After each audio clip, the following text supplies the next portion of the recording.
Hope all of you are fine. Okay, enjoying the studies at home. Okay, welcome back to biology classes. And here, today we will discuss the structure of DNA.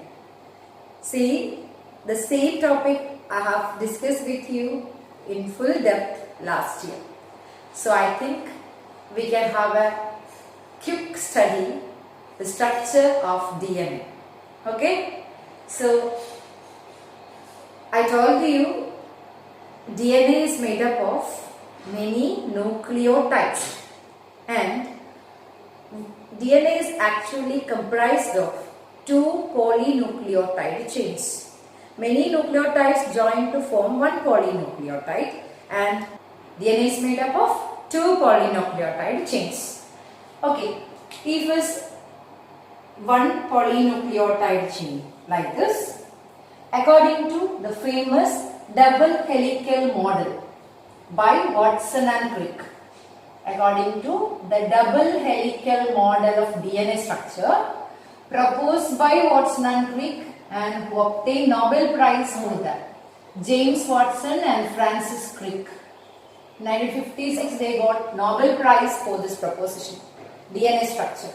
Okay, according to them, DNA is made up of two polynucleotide chains, and the two chains are arranged helicoid. Okay, it resembles a spiral staircase, the structure. Okay, then listen to the structure. This is one polynucleotide chain. Here I have drawn one polynucleotide chain and the next polynucleotide chain. You know, polynucleotide chain is made up of number of nucleotides. Okay, and it consists of, each nucleotide consists of one base, one sugar and one phosphate. Okay, the bases in the DNA are adenine, thymine, guanine and cytosine. These are all ideas you have. Then we have to locate all these things here. And according to Watson and Crick, the two strands, the backbone of the two strands, okay, is made up of sugar and phosphate. Alternate sugar and phosphate. Okay, so here in between phosphate come. Okay, sugar is parallel to the sugar of the opposite strand also. Okay, then we can just represent like this. The backbone of the strand is made up of alternate sugar and phosphate. Okay, you can complete full. I just do like this. This is enough. Then see the backbone of the double helical structure. The backbone is made up of sugar and phosphate. This sugar and phosphate are connected. The connection bonds, everything we discuss with the help of another diagram. Okay, there is bonding. Okay, in that turn also there is one phosphate. Here sugar, then in the turn suppose there is a portion. Then see, towards inside, sugar is connected to the base. Okay, sugar is connected to the base. So the bases project inward. Okay, the bases project towards the inner side. Okay, so here, so I will just first draw and then explain to you. Okay, and different combination, random combinations I write. It is not compulsory that this should follow this or like. There is a definite pattern. Okay, so listen. What project inwards? From the backbone of the helix, nitrogen bases project inward. The if is adenine of project inwards from this strand, it must pair with thymine with a double bond. Okay, adenine of one strand always pair with thymine of opposite strand. Similarly, guanine of one strand pairs with cytosine of opposite strand with triple bonds. Okay, adenine thymine bond is double hydrogen bond, whereas guanine cytosine bond is triple hydrogen bonds, 3 hydrogen bonds. Okay, this way we draw. Then we have so many things to learn from this structure. First we have a description, then I will give the proposition statements of the double helical model of DNA. Okay, so listen to this structure well. The double helical structure. Okay, two strings you just imagine it's coiled. Then the otherwise two coils you can take, aluminium coils or like, then just spirally coil it. That way the helical model is proposed by Watson and Crick, and for this great proposition they obtained Nobel Prize in 1956, and this was a great discovery at that time. How are the molecules of DNA aligned? Okay, and they proposed sugar is connected to phosphate, phosphate is connected to next sugar, then sugar is was involved connected to base. Anyway, this double helical model of DNA proposed by Watson and Crick, backbone is made up of alternate sugar, phosphate backbone. Okay, from every sugar, base is project inverse. Okay, and the base of nitrogen base of one strand pairs with the nitrogen base of the opposite strand. Simple concept. And if it's adenine on one strand, it must pair with what? Thymine. Adenine always pairs with thymine with the two hydrogen bonds. Therefore, there is double bonds. Guanine always pairs with the cytosine with the three hydrogen bond. So there is triple bond. Okay. So this is clear, I think. So two coils we have drawn in such way. Then come to the details of the structure. We can just draw one portion enlarged. Okay, we can just draw one portion of that enlarged. So, a particular portion if I enlarge, this side start with the sugar. Okay, you know the sugar is pentose sugar. This is the structure you have studied. Okay, even if I am not going to the details. Here in the sugar, deoxyribose sugar. Okay, when we number the carbon, 1, 2, 3, 4, fifth carbon is outside the ring. Okay, then see, this is the first carbon, and here it is connected. Sugar is connected to what? Nitrogen base. That base adenine structure I am not drawing here. I am just representing this with a simple box. Since this is adenine, I have just given as a 2 box. Okay, this is adenine. Then, okay, see this side. This side, sugar is connected to what? Phosphate. So I draw phosphate here. Okay.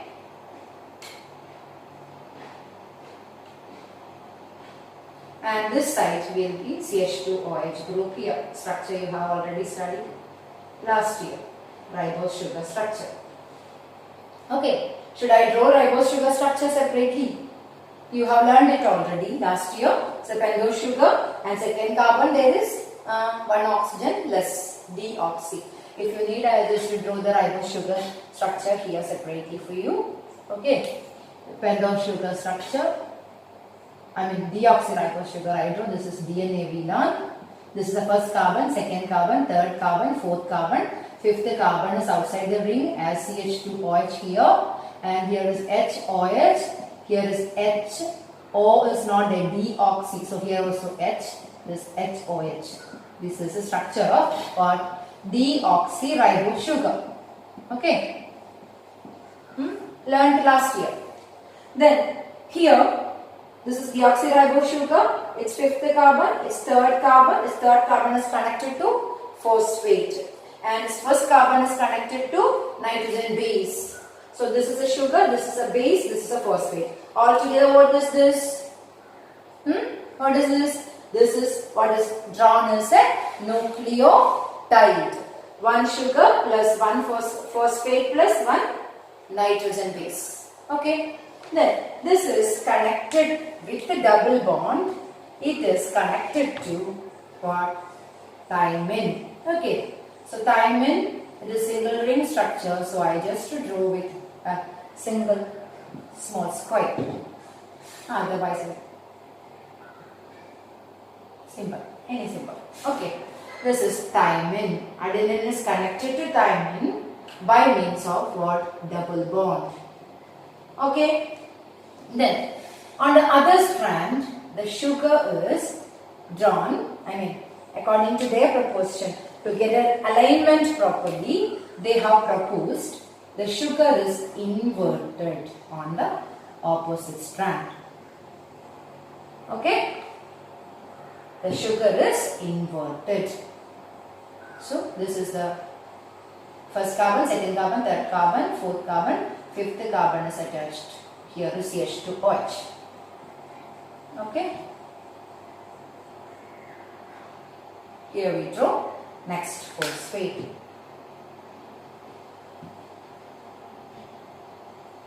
Okay. This is not actually, since it is kept open, it's not working properly. This is the third carbon. Here will be the phosphate of this. I have used you. Okay. Then next phosphate will be connected to this. That also we draw. So here what is it? This is a sugar. Then this is what? Base. This is phosphate. Next what is? This is next. Here will be CH2OH. We first one only we draw means. Okay. See, one nucleotide is connected to next nucleotide by means of hydrogen bonds between the bases. This is what we are calling as base pair. Okay. Base pairing. So we have already discussed the DNA length can be measured in terms of how many base pairs it is. Okay, what is a base pair? Not this length we measure. One base pair means one nucleotide paired with the next nucleotide through this hydrogen bonds by 2 or 3 hydrogen bonds. Therefore, this is adenine nucleotide connected to thymine nucleotide. What's the name of adenine nucleotide? Adenilic acid connected to thymidilic acid by double bond. Okay, so this is adenine thymine base pair. This is adenine thymine base pair. Okay, this is what I have just drawn from this. So understand, this is one base pair, and this way, this we can say this much length. This phosphate will be at the top. Okay, this area is one base pair. If so, what is a dinucleotide? Then first we draw here. This is one base pair, one portion only we have drawn. So if we are drawing the next base here, okay, next to sugar, next to base, all these components here, I will draw it very quick, okay, so that we can make it easy.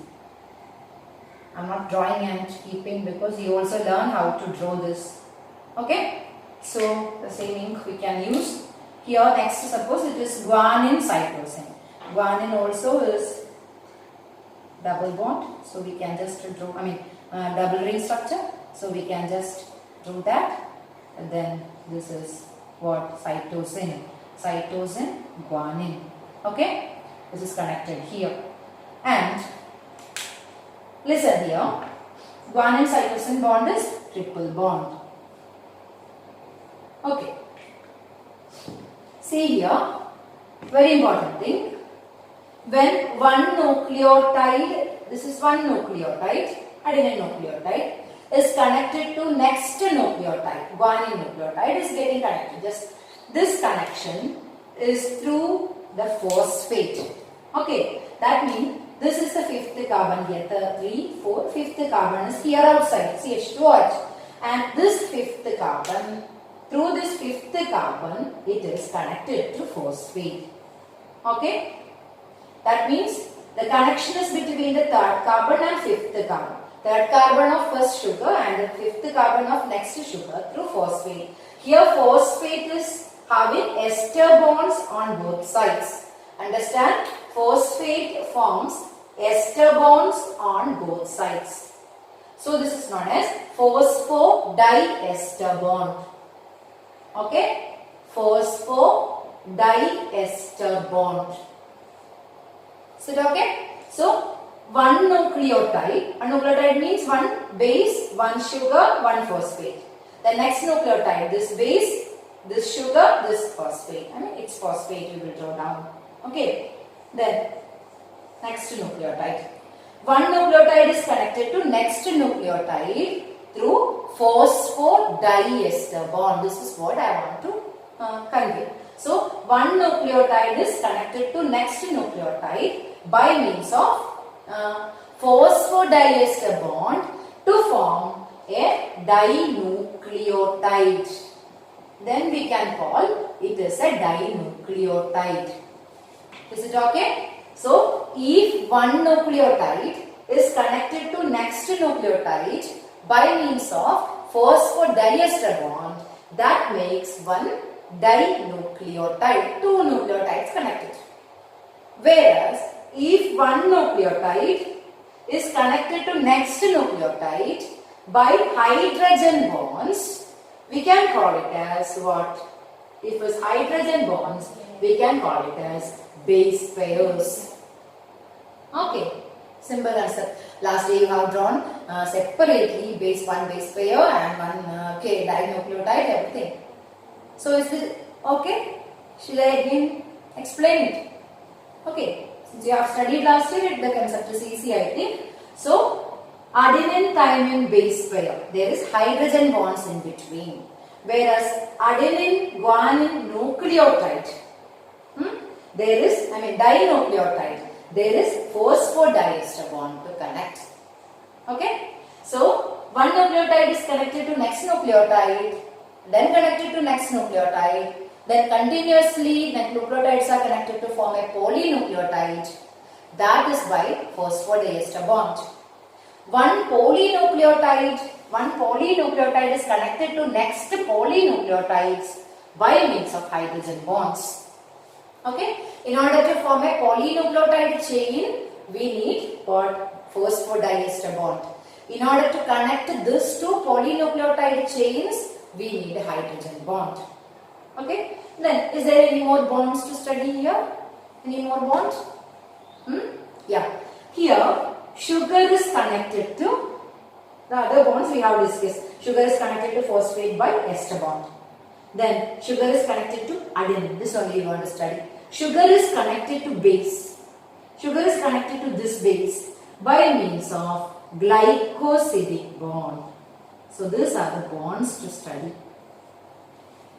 Okay. So in the structure of DNA, which are the major bonds? So in order to produce the polynucleotide chains, nucleotides are connected one by one. Okay, vertically. For that connection, one nucleotide to next nucleotide, phosphodiester bond is used. Okay, mainly phosphodiester bonds are used. Okay, then one polynucleotide chain to connect with next polynucleotide chains, there are hydrogen bonds used. If it's between adenine and thymine, double bonds. If it's between guanine and cytosine, triple bonds.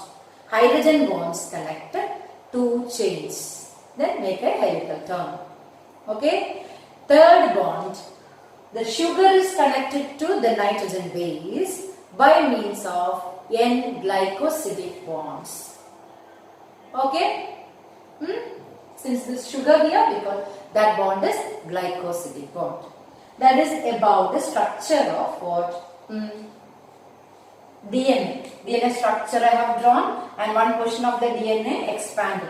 And if this is H2OH here, and CH2 will be there, then this oxygen will be shared, and here will be phosphate again.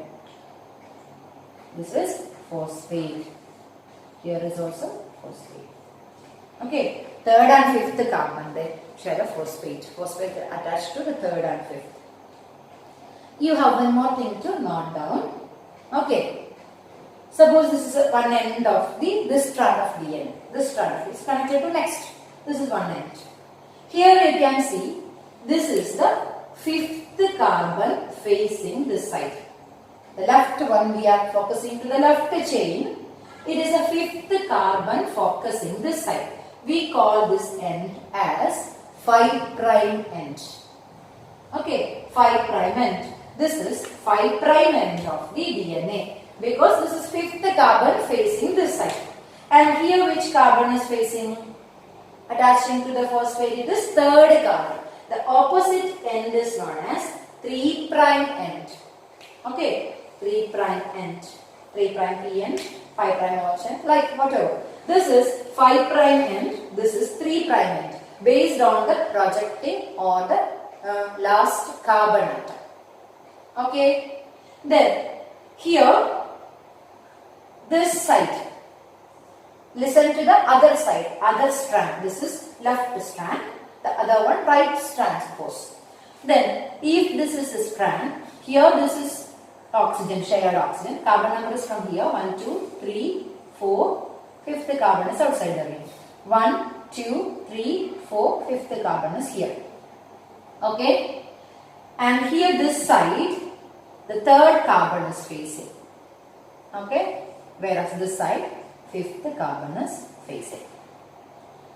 That means, since the sugars they proposed, since the sugars are in opposite direction on the other strand, based on the sugar carbon, we say the direction. The two strands are anti-parallel. If one strand is in 5' to 3' this way, the other strand is having opposite polarity, 3' to 5'. Any doubt? This is strictly based on the carbon number of the sugars. Since the sugars are positioned and aligned in different way. If one is straight means other is inverted. We can say the direction of the polynucleotide strands are also showing different polarity. If one strand is having this side 5', other side 3', the opposite strand is having this side 3', other side 5'. So this nature we are calling the strands are anti-parallel in nature. The two strands are anti-parallel in nature. Okay? Are you okay with this? So, we will once again discuss all the salient features of the DNA model proposed by Watson and Crick. Ready? So, if all diagram works are over means, listen here. What are the major statements of the theory? This model. So, in order to propose this double helical model of DNA, Watson and Crick used the X-ray diffraction data provided by Morris Wilkins and Rosalind Franklin. So, Wilkins and Franklin's X-ray diffraction data they have used to propose it in correct configuration. So, also they have used the base pairing rule by Erwin Chargaff. Okay. Chargaff. Okay. So, Watson and Crick double helical model of DNA is based on X-ray diffraction data provided by Rosalind Franklin and Morris Wilkins, and also the Chargaff's rule, base pairing rule given by Erwin Chargaff. What is Chargaff's rule? Okay, just before moving to the postulates or propositions of the rule, or the double helical DNA, understand what is Chargaff's rule. It is also known as Chargaff's ratio. And according to Chargaff's rule, adenine plus guanine equals to thymine plus cytosine. Adenine plus guanine equals thymine plus cytosine in a DNA. You know, adenine equals what? Thymine. Adenine always pairs with thymine. So, adenine equals thymine. Number of adenine equals to number of thymine. Then guanine always equals to cytosine. Number of guanine equals to number of cytosine. So A plus G is equal to T plus C. It can be also written like this: A plus G divided by T plus C is a constant value. Okay, this is what is Chargaff's rule is. And this rule is used throughout this model. Okay, and from this, since this rule is correct, we can calculate the amount of any base if one base is given. Suppose in a DNA there is 30% adenine. Okay, suppose in a given quantity of DNA there is 30% adenine is given. Then you can calculate all other bases percentage or quantity. How is it? If it's adenine 30%, thymine will be, adenine equals to thymine. Thymine will be 30%. Adenine plus thymine. Okay, A plus T. Here it has come what? 60%. Remaining what is 40%. This 40% is what? Guanine and the cytosine. Guanine plus cytosine is 40%. So guanine is equal to 20%. Then cytosine is equal to 20%. Easy. Okay, I'll give one question like that later. Just understand, if any one of the bases quantity is given, we can calculate all other bases amount based on this Chargaff's rule. It states that in a DNA, adenine always equals with thymine and equals to thymine in amount, and guanine equals to cytosine. Okay, so these are also there in this double helical model. So shall we move to the postulates of double helical model? So I will give you the double helical model. Already you have written last year. Just listen to that. The first statement is DNA is made up of 2 polynucleotide chains. Okay. In this, the backbone is made up of sugar and phosphate. Nitrogen bases project inwards. First statement.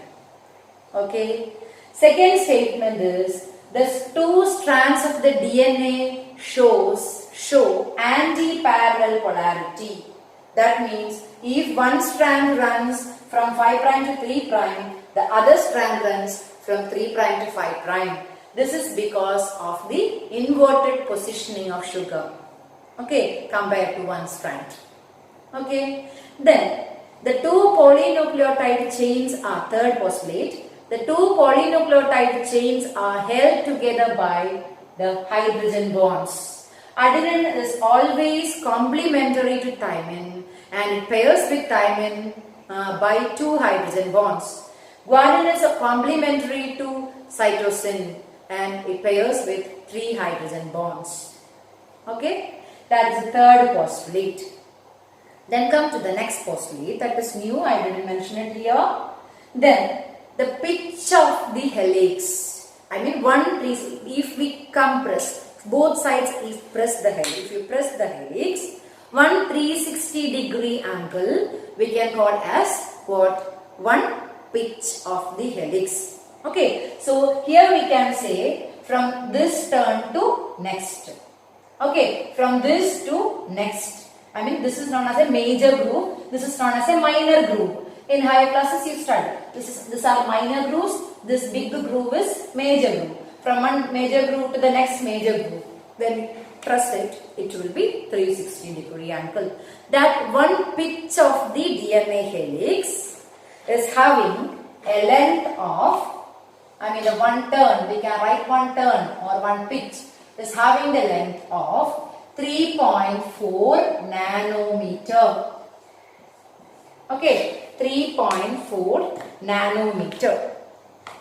The pitch or 1 turn of the helix is having 3.4 nanometer length. Okay, and that accommodates from here to here, it accommodates. It's not as per the diagram, is not exactly that, it is showing only 5. From this turn to this, groove to this groove, that means 1 turn of the helix accommodates 10 base pairs. Okay, it accommodates 10 base pairs. If so, what is the length of one base pair? So one turn of the helix is having 3.4 nanometer length. Okay, and in that one turn there are 10 base pairs approximately. It's 10.6 or like, okay, 10 base pairs inside that one turn. So what is the length of one base pair? The length of one base pair is 0.34 nanometer. Okay, one base pair length is 0.34 nanometer. Okay, so this is also a proposition by Watson and Crick. Actually, Watson and Crick model of DNA shows these dimensions, and there are other models also. And this particular model of DNA proposed by Watson and Crick is known as bDNA. This is known as bDNA. Okay, and here it's a right-handed helix. There is left-handed helix proposition by other scientists. Anyway, this right-handed helical model of DNA proposed by Watson and Crick is known as bDNA, and its dimensions are given like this. It has one turn of length 3.4 nanometer that accommodates nearly 10 base pairs. So one base pair length is what? One base pair length is 0.34 nanometer. Okay, also the width is mentioned. It is 2 nanometer. The distance between the two polynucleotide chains. The width is 2 nanometer. Okay, these are the postulates of Watson and Crick regarding the double helical model of DNA. All these points we have discussed last year. So it's very easy for you to learn. By the next class, you must learn the postulates, you must learn Chargaff's rule, and you must learn to draw the diagram, double helical model and one portion enlarged. And I'll give 2 homework questions attached with today's class. And if these things are okay, and if it's not okay, means just have more revision at home. Then any doubts mean you can ask me. Okay. So today we wind up. Thank you.